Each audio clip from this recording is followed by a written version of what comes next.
गांव के एक छोटे से घर में विमला नाम की एक वृद्ध विधवा अपनी जिंदगी के आखिरी पड़ाव में थी।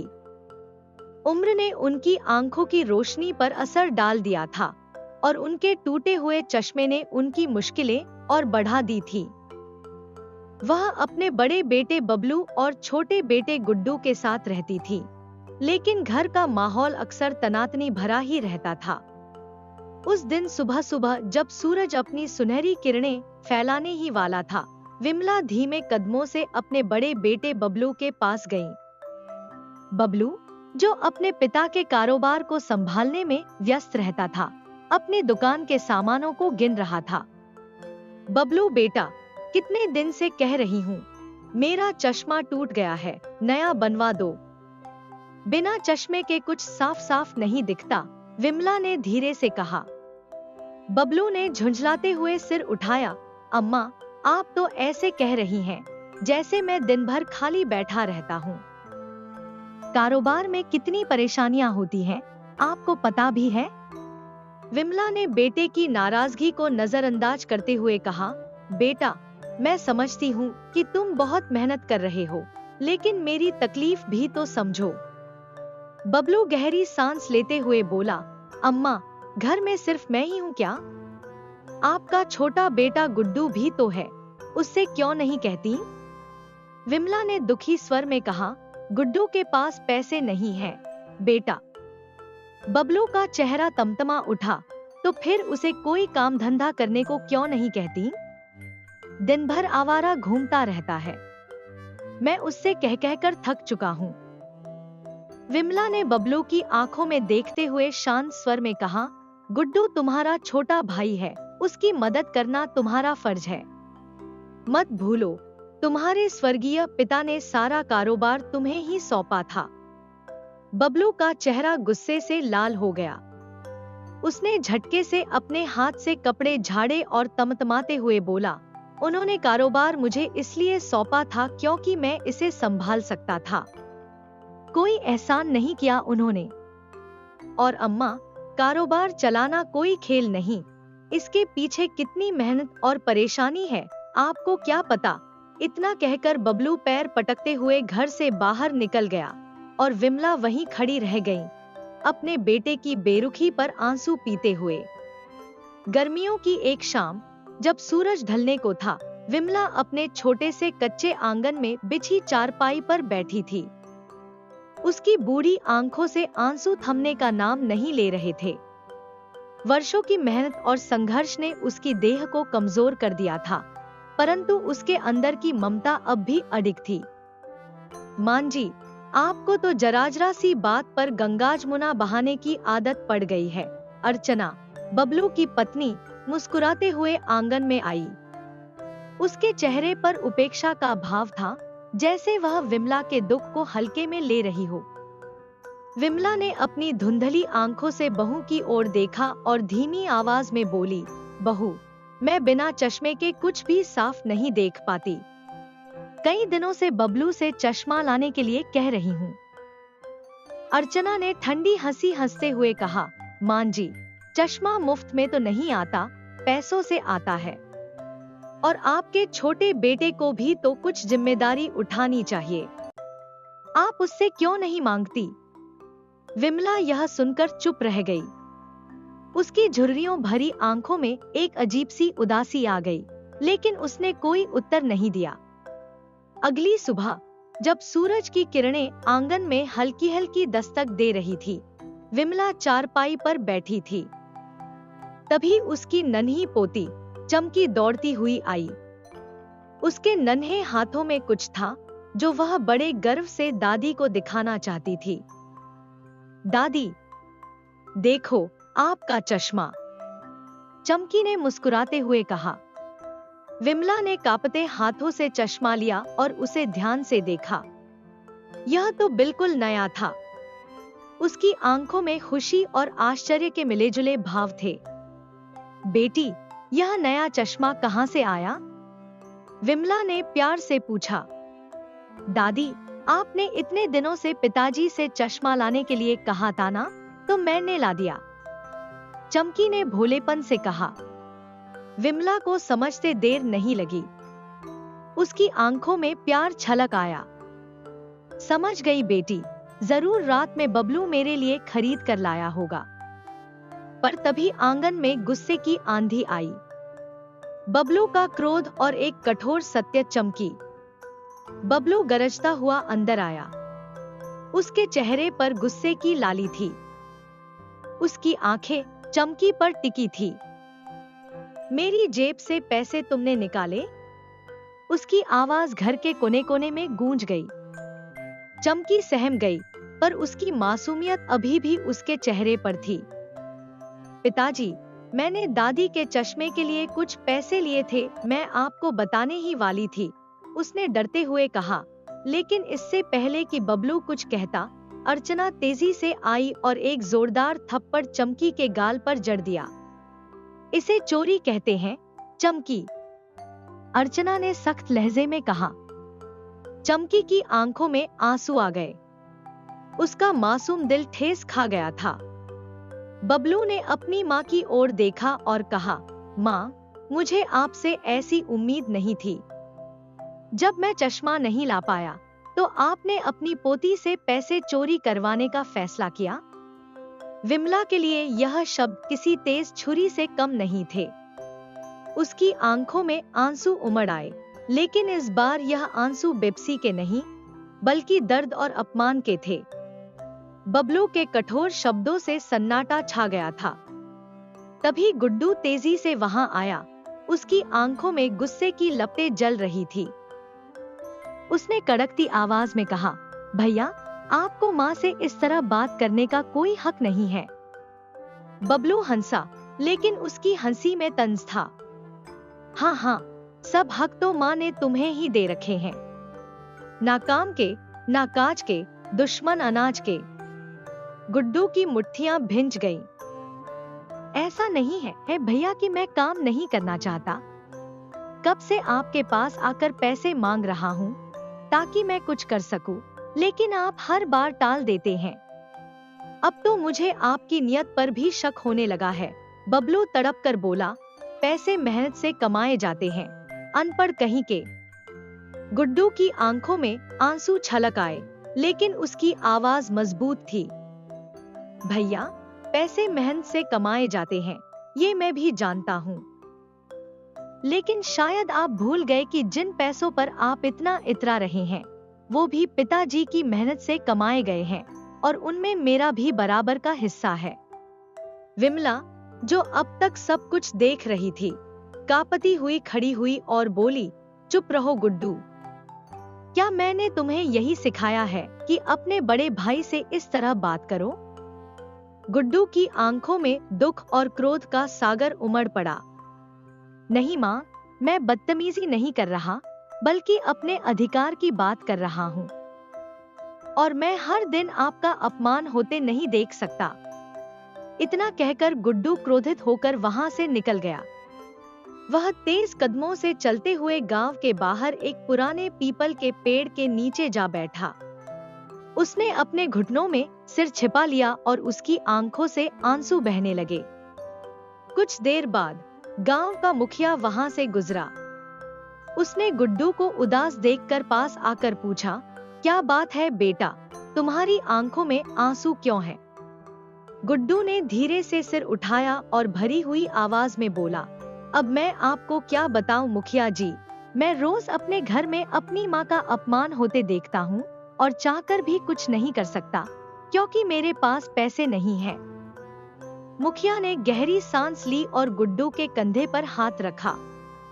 बेटा, मेरी आंखों से तुम्हारे घर के हालात छुपे नहीं हैं। मैं जानता हूँ कि वहाँ क्या चल रहा है, लेकिन किसी के घर के मामलों में दखल देना मेरा अधिकार नहीं है। गुड्डू ने तेजी से अपनी आंखों के आंसू पोंछे और कहा, लेकिन मुखिया जी, आप गांव के मुखिया हैं। आपको मेरे घर का फैसला करना ही होगा। आप जानते हैं कि पिताजी ने मरने से पहले सारा कारोबार बड़े भैया को सौंपा था और मैं उनसे पैसे मांग मांग कर थक चुका हूँ। मुखिया ने गंभीरता से सिर हिलाया। हाँ बेटा, जानता हूँ। तुम्हारे पिता ने कारोबार बबलू को सौंपा, शायद इसलिए क्योंकि तुम अनपढ़ थे। लेकिन अब तुम्हें अपने हक से वंचित नहीं किया जा सकता। तुम चिंता मत करो, आज शाम को मैं तुम्हारे घर आऊंगा और बबलू से इस बारे में बात करूंगा। मैं उसे समझाऊंगा कि वह तुम्हें कारोबार करने के लिए कुछ पैसे दे दे। गुड्डू की आंखों में एक नई आशा की चमक आ गई। धन्यवाद मुखिया जी, मुझे आपसे यही उम्मीद थी। यह कहकर गुड्डू वहां से चले जाता है। शाम का समय था, सूरज ढलने को था और गांव की पगडंडियों पर हल्की हल्की धूल उड़ रही थी। विमला अपने घर के आंगन में बैठी थी कि तभी घर के दरवाजे पर गांव के मुखिया की आवाज गूंजी। अरे मुखिया जी, आप अचानक हमारे घर कैसे? बबलू ने चौंकते हुए पूछा। मुखिया ने गंभीर स्वर में कहा, बबलू, मैं यहाँ एक शिकायत पर आया हूँ। गुड्डू जो पास ही खड़ा था आगे बढ़ा और बोल पड़ा, मुखिया जी, मेरे पिता की संपत्ति में मेरा भी उतना ही अधिकार है जितना बबलू का। मैंने अपने हक के लिए आपसे न्याय की उम्मीद की है। बबलू यह सुनकर हंस पड़ा और मुस्कुराते हुए बोला, कौन सा अधिकार, कौन सी संपत्ति? जरा साफ साफ बताओ तो सही। फिर वह तेजी से अंदर गया, अलमारी से कुछ कागजात निकाले और उन्हें मुखिया के सामने लाकर रख दिया। यह देखिए मुखिया जी, यह दस्तावेज साबित करते हैं कि गुड्डू ने अपने हिस्से की पूरी जायदाद मेरे नाम कर दी है। मुखिया ने गंभीर नजरों से उन कागजों को देखा। गुड्डू भी झटपट आगे बढ़ा और गुस्से में चीख पड़ा, यह क्या भैया? कुछ दिनों पहले जो एक साधारण कागज पर आपने मुझसे अंगूठा लगवाया था, वह असल में एक धोखा था। आपने छल से मेरे हिस्से को भी हड़प लिया। बबलू ठहाका मारकर हंसा। जिसे तुम धोखा कहते हो, उसे दुनियादारी में चालाकी कहते हैं, मेरे छोटे भाई। मुखिया ने एक गहरी सांस ली और निराशा से सिर हिलाते हुए कहा, गुड्डू, अब मैं कुछ नहीं कर सकता। तुमने अपने हाथों से ही अपनी किस्मत पर ताले लगा लिए हैं। तुम्हारा अंगूठा इन कागजों पर है और अब तुम्हारे पास कोई अधिकार नहीं बचा। यह कहकर मुखिया वहां से चला गया। विमला, जो अब तक अपने आंसू रोकने की कोशिश कर रही थी, फूट फूट कर रो पड़ी। उसने अपने बड़े बेटे की तरफ देखा और कांपती आवाज में बोली, बबलू, मुझे तुझसे ऐसी उम्मीद नहीं थी। तेरे पिता तुझ पर कितना भरोसा करते थे। तूने जो किया है उसकी आत्मा को भी तड़पा कर रख दिया होगा। लेकिन बबलू की आंखों में कोई पछतावा नहीं था। उसने बेरहमी से कहा, मां, मैं कहना तो नहीं चाहता था, लेकिन अब कहना ही पड़ेगा। अब मैं तुम्हारी और गुड्डू की शक्ल अपने घर में और बर्दाश्त नहीं कर सकता। इससे पहले कि मैं तुम्हें धक्के मारकर निकालूं, तुम खुद यहाँ से चली जाओ। गुड्डू की मुट्ठियां गुस्से से भिंच गईं, लेकिन उसकी मां की हालत देखकर उसने अपने आंसू पोंछे और उनकी कमर थाम ली। विमला ने कांपते हुए कदम आगे बढ़ाए और अपने आंसुओं को पोंछते हुए कहा, बेटा, इस घर से निकालकर तूने सिर्फ हमें नहीं, बल्कि अपने संस्कारों को भी घर से बाहर फेंक दिया है। रात का अंधेरा घना हो चुका था। आसमान में टिमटिमाते सितारे किसी मूक दर्शक की भांति देख रहे थे। गुड्डू अपनी बूढ़ी माँ विमला का हाथ थामे भारी कदमों से उस घर से बाहर निकला जिसे कभी उसने अपना संसार समझा था। आंखों में आंसू थे, दिल में दर्द, लेकिन चेहरे पर दृढ़ संकल्प की झलक थी। दोनों मां बेटे खाली सड़क पर भटकते रहे थे। तभी गांव के मुखिया, जो पहले ही इस अन्याय को देखकर व्यथित थे, सामने आकर बोले, विमला जी, आपके पति ने मुझ पर कई उपकार किए हैं। मैं आपको यूं सड़कों पर भटकने नहीं दूंगा। विमला ने भारी मन से जवाब दिया, मुखिया जी, हम आपके ऊपर बोझ नहीं बन सकते। हमारी किस्मत जहां ले जाएगी हम वहीं चले जाएंगे, लेकिन आपके घर नहीं रह सकते। मुखिया ने गहरी सांस लेते हुए कहा, अगर मेरे घर नहीं रह सकते तो कोई बात नहीं, लेकिन गांव की सीमा पर मेरी एक जमीन है जहां एक छोटी सी झोपड़ी बनी हुई है। वहां कोई नहीं रहता। आप दोनों चाहे तो वहां रह सकते हैं। कम से कम छत तो होगी आपके सिर पर। विमला कुछ देर तक मौन रही। उसके पास कोई और विकल्प भी नहीं था। भारी मन से उसने सहमति में सिर हिलाया। अब गुड्डू और विमला उस झोपड़ी में रहने लगे। वह जगह शांत थी, लेकिन खाली पेट को शांति से ज्यादा रोटी की जरूरत थी। एक दिन विमला अपने बेटे के पास बैठी और बोली, गुड्डू, तुम्हारे बड़े भाई ने तुम्हारे साथ बहुत बड़ा धोखा किया, लेकिन अब तुम्हें कुछ करना होगा बेटा। गुड्डू ने अपनी माँ की आंखों में उम्मीद की एक चमक देखी। उसने मुस्कुराकर कहा, चिंता मत करो माँ, मैं अनपढ़ हूँ तो क्या हुआ, मजदूरी तो कर सकता हूँ। मैं आपको भूखा नहीं रहने दूंगा। यह कहकर गुड्डू काम की तलाश में निकल पड़ा। दिन भर भटकने के बाद उसे एक जगह मजदूरी करने का काम मिल गया। उसने बिना देर किए काम शुरू कर दिया। मिट्टी उठाना, ईंटें ढोना, पसीने में भीगना, ये सब उसके लिए नया था, लेकिन उसकी मेहनत में कोई कमी नहीं थी। शाम ढल रही थी और गुड्डू दिन भर की मेहनत के बाद अपने झोपड़े की ओर लौट रहा था कि अचानक एक भारी ईंट उसके सिर पर गिर गई। दर्द से चीखते हुए वह जमीन पर गिर पड़ा। कुछ लोग दौड़े और उसे संभालने लगे। किसी ने पानी के छींटे मारे तो किसी ने सहारा देकर उसे उठाने की कोशिश की। गांव के कुछ भले लोग उसे उसकी झोपड़ी तक छोड़ने आए। विमला ने जब अपने बेटे को खून से सना देखा तो घबरा गई। उसकी आंखों में आंसू छलक पड़े। उसने कांपते हाथों से गुड्डू के सिर को सहलाया और रोते हुए कहा, बेटा, तुम्हारे पिता तुमसे बहुत प्यार करते थे। उन्होंने तुम्हें कभी मेहनत का काम नहीं करने दिया। मुझे कभी सपने में भी नहीं लगा था कि तुम्हें इस हाल में देखना पड़ेगा। गुड्डू ने अपनी माँ का हाथ थाम लिया और मुस्कुराकर बोला, रो मत माँ, यह बस एक छोटी सी चोट है, जल्द ही ठीक हो जाएगी। विमला ने आंसू पोंछे और तुरंत झोपड़ी के पास उगे कुछ औषधीय पौधों को तोड़ लाई। उन पत्तियों को उसने पत्थर पर पीसा और अपने बेटे के घावों पर हल्के हाथों से मलने लगी। उसका स्पर्श एक औषधि से भी ज्यादा कारगर था। गुड्डू को कुछ ही देर में गहरे आराम का एहसास हुआ। उसे ऐसा महसूस हुआ जैसे उसके जख्म कभी थे ही नहीं और दर्द तो जैसे गायब हो गया हो। वह हैरान था। तभी मुखिया जी वहां आए और मुस्कुराते हुए बोले, बेटा गुड्डू, शायद तुम्हारी माँ ने तुम्हें यह नहीं बताया कि तुम्हारी माँ को जड़ी बूटियों का बहुत गहरा ज्ञान था। सालों पहले वह जड़ी बूटियों का अचार बनाकर बेचा करती थी। तुम्हारे पिता गांव-गांव जाकर उसे बेचते थे। गुड्डू ने चौंकते हुए पूछा, तो फिर माँ ने अचार बनाना क्यों बंद कर दिया? मुखिया जी ने जवाब दिया, तुम्हारे पिता ने फिर दूसरा व्यापार शुरू किया, लेकिन तुम्हारी माँ ने उन्हें उस व्यापार में सफल बनाने में अहम भूमिका निभाई। फिर मुखिया जी ने विमला से कहा, विमला जी, तुम अभी भी अचार क्यों नहीं बनाती हो?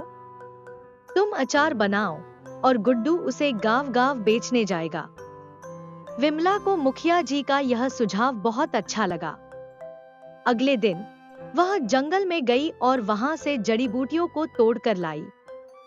फिर उसने उन बूटियों को कड़वे तेल और कुछ विशेष मसालों के साथ डालकर अचार तैयार किया। यह कोई साधारण अचार नहीं था, बल्कि जड़ी बूटियों से बना हुआ अचार था, जो बड़े से बड़े रोगी को भी ठीक करने में सक्षम था। विमला ने गुड्डू से कहा, बेटा, यह अचार साधारण नहीं है। इसे बेचने जाते समय लोगों को इसके गुणों के बारे में जरूर बताना। गुड्डू अचार बेचते हुए गली गली घूम रहा था और बार बार यही कह रहा था, जादुई जड़ी बूटियों का अचार ले लो, इसे खाओ और स्वस्थ हो जाओ। उसकी आवाज में एक विश्वास और उत्साह था, मानो वह खुद इस अचार के असर को जानता था। तभी एक स्त्री, जो उम्र में गुड्डू से बड़ी थी, उसकी ओर बढ़ी और बोली, अरे भैया, क्या तुम्हारा यह अचार वाकई जड़ी बूटियों से बना है? गुड्डू ने उत्साहित होकर जवाब दिया, हाँ दीदी, इसे मेरी माँ ने अपने हाथों से बनाया है। स्त्री को यह सुनकर आश्चर्य हुआ और उसने तुरंत कहा, भैया, अगर सच में ऐसा है तो मुझे यह अचार चाहिए। गुड्डू ने वह अचार महिला को दे दिया और फिर आगे बढ़ते हुए दूसरे घरों में भी अचार बेचने लगा। शाम को गुड्डू अपनी माँ के पास आया और उसने कुछ पैसे माँ के हाथ में रख दिए। वह हर्षित होकर बोला, माँ, आपने जो अचार बनाया था वह सब बिक गया। ईश्वर की कृपा है। विमला मुस्कुराई और कहा, बेटा, और भी बहुत सारा अचार रखा है, कल वह भी बिक जाएगा। अगले दिन गुड्डू फिर से अचार बेचने निकल पड़ा। कुछ दिन इसी तरह बीत गए, लेकिन एक दिन वही स्त्री खुशी से भरी हुई गुड्डू और विमला की झोपड़ी तक पहुंची। उसकी आंखों में चमक थी और वह बोली, भैया, बड़ी मुश्किल से आपका पता करते करते मैं यहाँ तक आई हूँ। गुड्डू और विमला हैरान थे, तो स्त्री ने आगे कहा, आपने जो अचार मुझे दिया था वह हमारे घर के लिए एक वरदान साबित हुआ। मेरे पति को लाइलाज बीमारी थी। डॉक्टर ने कहा था कि वह कुछ ही दिनों के मेहमान हैं। हम सब कुछ उनका इलाज करने के लिए कर चुके थे, लेकिन कोई असर नहीं हुआ। तभी मैंने वही अचार उन्हें दिया जो आपने मुझे दिया था, और अब देखिए, मेरे पति पूरी तरह से स्वस्थ हो गए हैं। डॉक्टर भी उनकी रिपोर्ट देखकर हैरान रह गए हैं। इतना कहकर उस स्त्री ने ढेर सारे रुपए विमला के हाथ में रख दिए और कहा, यह आपके अचार की महिमा है माँ। फिर उसने ढेर सारी दुआएं दी और अपने स्वस्थ पति के साथ वहां से चली गई। विमला और गुड्डू दोनों की आंखों में आंसू थे, पर दिल में संतोष और खुशी का एहसास था। गुड्डू खुश होते हुए कहा, अरे वाह माँ, आपके हाथों का बनाया हुआ जड़ी बूटियों का अचार तो वाकई जादू ही निकला। यह शब्द सुनते ही विमला का दिल गदगद हो उठा। वह दिन एक नई शुरुआत का प्रतीक बन गया था। हर दिन अब लोग आकर विमला और गुड्डू से यह बताते कि उनके अचार को खाने के बाद वे ठीक हो गए थे। विमला का अचार धीरे धीरे आसपास के गांवों में जादुई अचार के नाम से प्रसिद्ध हो गया। यह अचार किसी औषधि से कम नहीं था और लोगों का विश्वास इसमें अडिग हो चुका था। विमला ने एक दिन अपने बेटे गुड्डू से कहा, बेटा, अब हमारे पास इतना धन इकट्ठा हो गया है कि हम अपनी खुद की जमीन खरीदकर उस पर एक अच्छा सा घर बना सकते हैं। गुड्डू ने मुस्कुराते हुए जवाब दिया, माँ, आपने मेरे मुंह की बात छीन ली, मैं भी यही कहने वाला था। विमला ने गांव में जमीन खरीदी और उस पर एक आलीशान घर बनवाया। अब दोनों मां बेटे उस घर में शांति से रहने लगे और उनकी जिंदगी में सुख समृद्धि का नया अध्याय शुरू हुआ। कुछ दिनों बाद एक डॉक्टर विमला से मिलने आया। डॉक्टर साहब, जिनके पास कई तरह के उपचार थे, विमला के अचार के बारे में सोचते हुए आए थे। वह विमला से बोले, देखिए, मुझे समझ में नहीं आता कि आपके अचार में ऐसा क्या है जो बड़े से बड़े लाइलाज मरीज भी ठीक हो जा रहे हैं। आप अपने अचार में ऐसी कौन सी दवाई मिलाती हैं? विमला ने मुस्कुराते हुए कहा, डॉक्टर साहब, मैं कोई दवाई नहीं मिलाती। बस मुझे अपने दादा परदादा से जड़ी बूटियों का ज्ञान मिला था। मेरी दादी ने मुझे इन बूटियों का अचार बनाना सिखाया था। मैं बस वही अचार बनाती हूँ और फिर ईश्वर की कृपा से लोग ठीक हो जाते हैं। डॉक्टर साहब विमला की बात सुनकर मुस्कुराए और बोले, मैं चाहता हूँ कि आप मेरे अस्पताल में भी मरीजों की देखभाल में योगदान दें। विमला और गुड्डू को यह सुनकर बहुत खुशी हुई। विमला ने कहा, यह मेरे लिए गर्व की बात है। मैं और मेरा बेटा कल से आपके अस्पताल में कुछ समय बिताएंगे। डॉक्टर साहब ने धन्यवाद दिया और वहां से विदा ली। अब विमला और गुड्डू रोज कुछ समय के लिए अस्पताल जाने लगे। विमला और गुड्डू के अस्पताल में काम करने के बाद से वहां के माहौल में एक सकारात्मक बदलाव आ चुका था। हर रोज मरीजों की हालत में सुधार होता और अस्पताल में एक नई उम्मीद की किरण चमकने लगी थी। एक दिन डॉक्टर विमला से बोले, विमला जी, जब से आप यहाँ आई हैं, तब से अस्पताल में मरीजों की सेहत में बहुत सुधार हुआ है। डॉक्टर की बातों का असर अभी भी विमला और गुड्डू पर था ही। तभी अचानक अस्पताल की एक नर्स दौड़ते हुए डॉक्टर के पास आई और बोली, डॉक्टर जल्दी आइए, एक मरीज आया है जिसकी हालत बहुत गंभीर है। कौन है वह मरीज? डॉक्टर ने पूछा। नर्स ने घबराते हुए बताया, एक लड़की है, केवल 10 साल की। डॉक्टर नर्स के साथ उस लड़की के पास पहुंचे और जैसे ही उन्होंने उस बच्ची को देखा, उनकी आंखों में हैरानी और चिंता का मिलाजुला भाव था। वह बच्ची कोई और नहीं बल्कि बबलू की बेटी चमकी थी।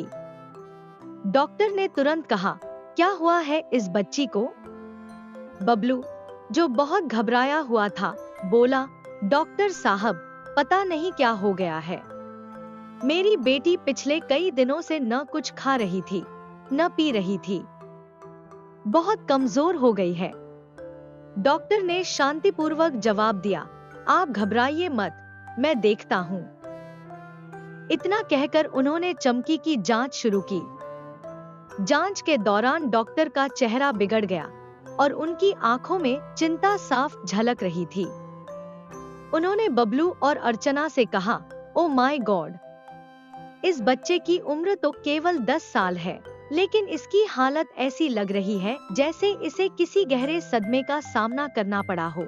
अर्चना ने कांपते हुए कहा, डॉक्टर साहब, मेरी बेटी को अपनी दादी और चाचा से बहुत लगाव था, लेकिन पारिवारिक झगड़ों के कारण हमने उन्हें घर से बाहर निकाल दिया था। मुझे लगता है कि यही कारण है कि मेरी बेटी इस हालत में है। डॉक्टर ने गंभीरता से कहा, इन्हें जितना जल्दी हो सके बुला लीजिए। अगर वे नहीं आए तो आपकी बेटी का बचना बहुत मुश्किल हो सकता है। अर्चना और बबलू की हालत देखकर डॉक्टर ने एक बार फिर चमकी को चेक किया, लेकिन इस बार डॉक्टर का चेहरा और भी उतरा हुआ था। उन्होंने बबलू की ओर देखा और गहरी आवाज में कहा, I am sorry, she is no more. आपकी बच्ची अब इस दुनिया में नहीं रही। यह सुनकर बबलू और अर्चना का दिल टूट गया। दोनों फूट फूट कर रोने लगे, जैसे उनके सामने पूरी दुनिया ही सिमट गई हो। दोनों अस्पताल के बाहर आ गए और अर्चना ने बबलू का कंधा पकड़ लिया। दोनों की आंखों में निराशा और दर्द की लहर थी। चमकी, जो कभी उनके जीवन का एक प्यारा हिस्सा थी, अब हमेशा के लिए चली गई थी। दूसरी ओर डॉक्टर के चेहरे पर मायूसी देख विमला ने चिंता से पूछा, क्या हुआ डॉक्टर साहब, आपकी चेहरे पर इतनी उदासी क्यों है? डॉक्टर ने गहरी सांस ली और कहा, विमला जी, एक 10 साल की बच्ची जिसकी हालत बहुत गंभीर थी, अब इस दुनिया में नहीं रही। ओह नहीं, यह तो बहुत दुखद है। विमला ने दुखी होकर कहा, क्या नाम था उस बच्ची का? डॉक्टर ने जवाब दिया, उस बच्ची का नाम चमकी था और उसके माता पिता अभी भी उसे लेकर अस्पताल के बाहर रो रहे थे। चमकी का नाम सुनते ही गुड्डू और विमला के दिलों में एक गहरी हलचल हुई, जैसे किसी ने उनके पैरों तले जमीन खींच ली हो। विमला के चेहरे पर चिंता की लकीरें गहरी हो गईं। विमला ने घबराते हुए डॉक्टर से कहा, क्या आप मुझे उसे जल्दी दिखा सकते हैं? मुझे डर है कि कहीं वह मेरी पोती तो नहीं। डॉक्टर ने सिर हिलाया और दोनों को तेजी से चमकी के पास ले गया। जैसे ही वे कमरे में पहुंचे, गुड्डू ने चमकी को देखा और उसकी हालत देखकर वह फूट फूट कर रो पड़ा। उसकी आंखों में इस दुख को सहन करने की ताकत नहीं थी। विमला ने चमकी का हाथ पकड़ा और उसकी नाजुक हथेली पर अपनी ममता बरसाते हुए जोर जोर से रोने लगी। तुम ऐसी नहीं जा सकती चमकी, मैं अभी कुछ दिनों बाद तुमसे मिलने आने वाली थी। विमला की आवाज में पीड़ा थी। तभी अचानक विमला के दिल में एक हलचल सी हुई। उसका चेहरा एक अजीब सी चमक से भर उठा और उसने गुड्डू से कहा, तुम जल्दी से जड़ी बूटियों वाला अचार लेकर आओ। इसकी नब्ज बहुत धीमी है, लेकिन इसे बचाया जा सकता है। गुड्डू, जैसे किसी ने उसे आदेश दिया हो, बिना समय गंवाए दौड़ते हुए जड़ी बूटियों का अचार लेकर वापस आया। विमला ने वह अचार एक चम्मच से चमकी के होठों तक पहुंचाया और ममता भरी आवाज में कहा, चमकी बेटा, आंखें खोलो, मैं तुम्हारी दादी हूँ, तुम्हें लेने आई हूँ। विमला की आवाज सुनते ही चमकी के शरीर में हलचल हुई और एक अजीब सी ऊर्जा ने उसे घेर लिया। धीरे धीरे उसकी आंखें खुलने लगी और उसकी आंखों में जीवन की एक नई झलक दिखाई दी। चमकी ने धीरे से अपनी आंखें खोली और उसने जैसे ही अपनी दादी विमला को सामने देखा, उसकी आंखों से आंसू झरझर बहने लगे। वह किसी छोटे बच्चे की तरह अपनी दादी से लिपट गई और सुबकते हुए बोली, दादी, आप मुझे छोड़कर कहाँ चली गई थी? मैं आपको बहुत याद करती थी। विमला ने प्यार से उसके सिर पर हाथ फेरते हुए कहा, नहीं बेटा, अब मैं तुझे कभी अकेला नहीं छोड़ूंगी। मैं तुझे हमेशा अपने पास रखूंगी। डॉक्टर, जो यह सब देख रहा था, हैरान था। उसने विमला की ओर देखते हुए कहा, विमला जी, मैंने अपने पूरे करियर में ऐसा चमत्कारी केस पहले कभी नहीं देखा। यह सचमुच किसी जादू से कम नहीं। विमला ने हल्की मुस्कान के साथ जवाब दिया, यह कोई जादू नहीं, बल्कि प्रकृति की शक्ति और प्रेम की ताकत है। चमकी की आंखों में नई चमक थी। दादी के स्पर्श से उसमें एक नई ऊर्जा आ गई थी। तभी विमला ने प्यार भरी आवाज में कहा, जा बेटी, बाहर तेरे माता पिता तुझसे मिलने के लिए बेचैन हैं। उन्हें जाकर बता कि तू अब पूरी तरह ठीक है। चमकी ने मुस्कुराकर सिर हिलाया और अस्पताल के दरवाजे की ओर भागी। बाहर पहुंचते ही उसने जोर से पुकारा, माँ, पापा। बबलू और अर्चना, जो अब तक रो रहे थे, चमकी की आवाज सुनते ही चौंक गए। उन्होंने देखा कि उनकी बेटी दौड़ती हुई उनकी ओर आ रही थी, पहले की तरह हंसती खिलखिलाती हुई। चमकी दौड़कर बबलू के गले से लिपट गई। पापा, मैं ठीक हो गई। देखो, मैं बिल्कुल ठीक हूँ। अर्चना की आंखों में अविश्वास और खुशी के आंसू उमड़ पड़े। उसने बबलू का हाथ थामते हुए कहा, बबलू, हमारी बेटी सही हो गई। यह सच में किसी चमत्कार से कम नहीं। बबलू ने चमकी को अपनी बाहों में कसकर पकड़ लिया। उसकी आंखों में भीगती हुई कृतज्ञता झलक रही थी। वह बुदबुदाया, मुझे अपनी आंखों पर विश्वास नहीं हो रहा है। हमारी चमकी हमारे पास वापस आ गई। उसी समय डॉक्टर ने हल्की मुस्कान के साथ कहा, यह चमत्कार तुम्हारी माँ और तुम्हारे भाई की वजह से हुआ है। तुम्हारी बेटी को बचाने वाले असली लोग यही हैं। बबलू और अर्चना ने आश्चर्य से पीछे पलटकर देखा।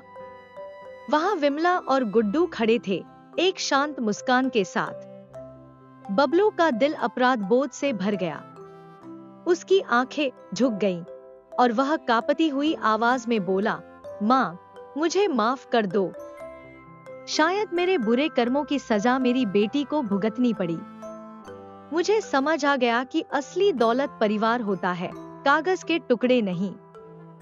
फिर वह गुड्डू की ओर मुड़ा और हाथ जोड़कर कहा, भाई, मुझे माफ कर दो। मैं लालच में अंधा हो गया था, लेकिन अब समझ आया कि दुनिया में सबसे कीमती चीज अपनों का प्यार होता है। गुड्डू की आंखें भी भर आईं। वह आगे बढ़ा और अपने बड़े भाई को गले लगा लिया। विमला ने भी प्यार से बबलू के सिर पर हाथ फेरा और कहा, बेटा, अब हम सब फिर से एक साथ रहेंगे। जीवन में गलतियां सभी से होती हैं, लेकिन उनका एहसास होना ही असली जीत होती है। उस दिन के बाद पूरा परिवार फिर से एक हो गया। विमला, गुड्डू, बबलू, अर्चना और चमकी सब एक साथ पहले से कहीं ज्यादा प्यार और विश्वास के साथ रहने लगे। उनका घर अब सिर्फ 4 दीवारों का नहीं, बल्कि सच्चे प्रेम और अपनत्व का एक मंदिर बन चुका था।